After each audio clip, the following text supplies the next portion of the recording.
Imagine lang, wag kayong magagalit sa akin, no? Presidente na ho siya. Ngayon, nakikipag-usap, mga bossing, no? Merong mga investors na gustong mag-invest sa Pilipinas, ganito, ganyan.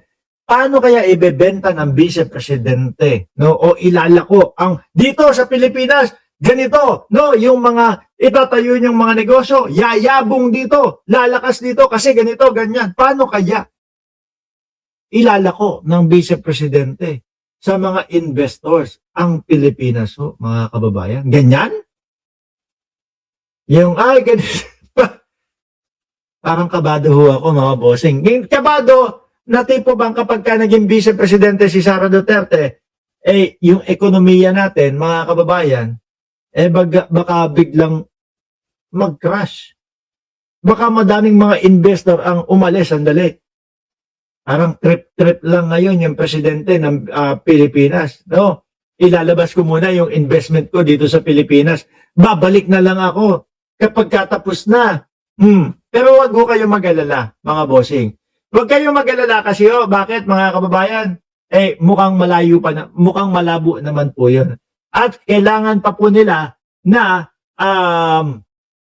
mapagtagumpayan yung kanilang depensa para po dito sa impeachment ng Vice Presidente. Kahit nga simpleng question hindi masagot ni Sara. Paano kung maging presidente siya ng Pilipinas, tanungin siya ng mga foreign dignitary? Ewan ko ho. Yari siguro tayo, mga kababayan, no? At ayoko ding isipin, no, ng buong bansa, ng buong mundo, na yung mga Pilipino, tingnan nyo, may parang may mga tarak sa ulo yung mga yan. Bakit? Tingnan mo yung binoto nila. Parang may sablay din. O di po ba? Malamang ganun po ang mangyari dyan, mga kababayan eh. Ganun ang isipin nila sa atin. Laman ng libro, mangurakot, pumatay at Sabi ni, asan ba yun? Sabi ni Alonely TV, nandyan na din po si Sir Chris Angel. Ngayon mga bossing, no? Meron pa tayong isang nakita dito. Merong mga espiya daw na kapwa natin, mga Pilipino. Para traderin mo ang bayan. Meron daw pong mga espiya, no? Kagaya ng mga kapwa natin Pilipino na ibinebenta ang ating bayan. Mabilis lang po to, mga boss chief amo, sir. Gusto ko lang maimulat sa inyo, mga kababayan, yung mga gawain ng ating ibang mga kababayan at kung magkano yung natatanggap nila para traderin ang Pilipinas, mga bossing. Game. Magkano para traderin mo ang bayan? May nakausap ako. Dali, tanong kaya natin si Marcoleta. De joke lang boss Rodante Marcoleta, baka bad trip ka na naman, baka nakasibangot ka na naman dyan, biro lang naman. Di ba? Biro lang. Minsan pagpasensya mo na kami, Marcoleta. Bakit? Kasi minsan, hindi namin maiwasan na magkomento ng mga ganon, lalong-lalo na doon sa mga nakikita naming pagkilos mo at pagtatanggol sa China. Kahit na sabihin mo pa paulit-ulit sa akin, kailan ko pinagtanggol ang China? Di ba? Noon, nung nandun kayo sa hearing ni Senator Panfilo Lacson, sinabi ko? No, i-give up ang KIG. There is no such as West Philippine Sea. Hindi rektang sinabi ni Marcoleta na ipinagtatanggol niya ang China, pero lahat po nung kanyang sinasabi, makapagpapadali po para sa China para mawalan tayo ng karapatan, mga bossing, doon sa mga isla. Again, pakinggan na natin. Ang tatlong Pilipino na naging espiya ng Chinese nationals. Yung dalawa, kawani ng gobyerno, mga staff ng Department of National Defense. Yung isa naman, ka-close ng isang taga-Philippine Coast Guard. Grabe, beruin mo. Nandyan pa ho talaga, mga kababayan, ka-close ng Philippine Coast Guard. Ma'am Chris Rose, shout out po sa inyo. Sabi ni Patricia Sakaki, yayamin si Boss Mark. Ay, hindi. No. Sabi ko, magsasando na nga lang ako. Nakasando na nga lang tayo eh. Go, go, go. They were young, they had access to information, and most tragically of them all, they were in dire need of money. Silang tatlo, over a period of 2 years, handed over to their handlers sensitive information about the Philippine security and defense plans, O, kita mo? Hindi ko kaya gustong-gusto ng Vice Presidente na siya ang maging Department of National Defense. Sabi,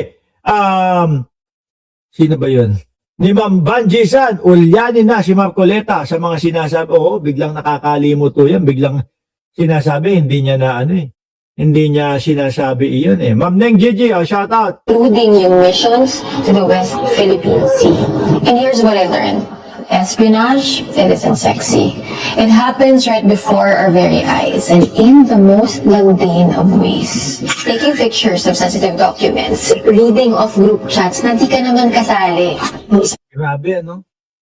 China nagbayad sa mga spy na yun, sabi ni Alonely TV. Nako, kaya daw mababalik at marerefresh o maalala ko po yung mga sinasabi nung anak ni Juan Ponce Enrile na meron pong mga kababayan natin na nakakatanggap ng pondo para po pagtak sila ng ating bayan.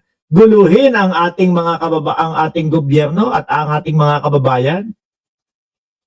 Grabe, nakakagigil, nakakabwisit. Yung iba pa ho doon, makakapal pa ang mukha. No? Na talagang ipinapakita yung mga litrato, pinapakita kung ano ang pakinabang ng China sa kanila. Di ba, biruin nyo ho, mga bossing, panahon ho ng ating mga bayani. Panahon ng ating mga bayani, hindi sa kanila alintana kung sila ay mamamatay doon sa pagtatanggol sa ating bayan. Pero hindi ho ito. No? Talagang ipinangangalandakan pa po. At meron pa tayo, mga kababayan, senador at mga senador, na halos ang ipinagtatanggol po ang China, mga boss. Kesa, imbis na ho ang ipagtanggol, ito kagaya nila Commodore J. Tariela, imbis na ho sila yung ipagtanggol, iba pa po ang ipinagtatanggol. Yung mga umaapi pa po, kaila Commodore J. Tariela, mga boss chipa mo, sir. Di ho ba? Ito pa nga, yung chat app nakatago bilang Tetris app daw. Pagpapadala ng pera through food deliveries or leaving money behind in free-to-use lockers ng isang very popular furniture store. Grabe, ano? Talagang pera-pera na lang. Ako siguro hindi ko masisikmura ho yun, mga kababayan. Yung ipagkakanulo mo ang iyong inang bayan, ang Pilipinas, nang dahil lang po sa pera, mga bossing? Hindi. No? Wag na wag natin gagawin iyon. Given na yan, nagbayad ang China, investment for future Philippines is rich in natural and beautiful country. O yan. Totoo mga boss. No? Kaya nakakalungkot na mismong sa gobyerno pa ho natin at mismong mga kababayan pa ho natin, mga boss chipamo sir, yung nagkakanulo sa ating bayan. Ngayon buti hindi binigay ni PBBM ang Department of National Defense kay Krung Sara, sabi ni Ardayan. At buti ka mo, maaga nilang nakita, no? Na delikado si BP Sara doon po sa National Council, doon po sa National Security Council. Di ba? Delicate ho. Paano lang kung nandoon ang ating Vice Presidente na alam naman natin at hindi nila maitatanggi na pro-China sila. Paano na lang po kung nandoon sila sa meeting tapos ibinabato na po pala yung mga impormasyon sa China. Di yari tayo. Nandyan na. Yung pinsan ko, wala bang magagawa para matanggal na ang mga maka-China na senador? Ewan ko. Impeach? Yun, si Marcoleta, medyo nanganganib yan, pinsan, ha? No? Mukhang malapit na ang pagbasa doon sa kanyang sose, no? Kung hindi ako nagkakamali, ngayong araw ba yun? O mga 21, 24, something like that.